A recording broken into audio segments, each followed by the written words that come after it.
Lahore high court کے justice Safdar سلیم شاہد نے عمران عباس بھٹی سمیت دیگر کی جانب سے ایک ہی نوعیت کی مختلف درخواستوں پر فیصلہ سنا دیا۔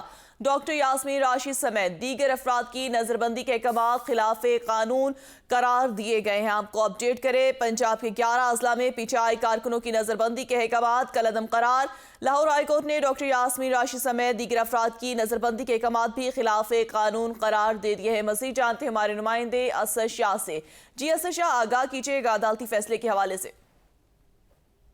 جی بالکل، میں آپ کو آگاہ کرتا چلوں کہ یہ لاہور ہائی کورٹ میں جو ہے طریق انصاف کی جانب سے جو کارکنان ان کے نظر بند کیے گئے ہیں، ان پہ ایک درخواست دائر کی گئی تھی، جس پہ آج فیصلہ سناتے ہوئے لاہور ہائی کورٹ نے ان کو کالعدم قرار دے دیا ہے۔ میں آپ کو مزید بتاتا جاؤں کہ یہ جو معزز عدالت ہے لاہور ہائی کورٹ کی، انہوں نے اس پر تحریری فیصلہ جو ہے وہ باقاعدہ جاری کر دیا۔ جسٹس صفدر سلیم شاہد نے عمران عباس بھٹی سمیت دیگر کی جانب سے ایک ہی نوعیت کی مختلف درخواستوں پر فیصلہ کیا ہے، کیونکہ ایک سے زیادہ نظر بندیاں تھی، تو ان تمام درخواستوں کو اکٹھا کر کے سنا گیا اور ان کا جو فیصلہ جاری کیا گیا ہے۔ 9 مئی کو سیاسی لیڈر کی گرفتاری پر ملک بھر میں افسوسناک رد عمل آیا ہے۔ یہ فیصلے کا متن ہے، حکومت نے 9 مئی کے واقعے پر بغیر سوچے لاتعداد نظر بندی کے احکامات کیے ہیں۔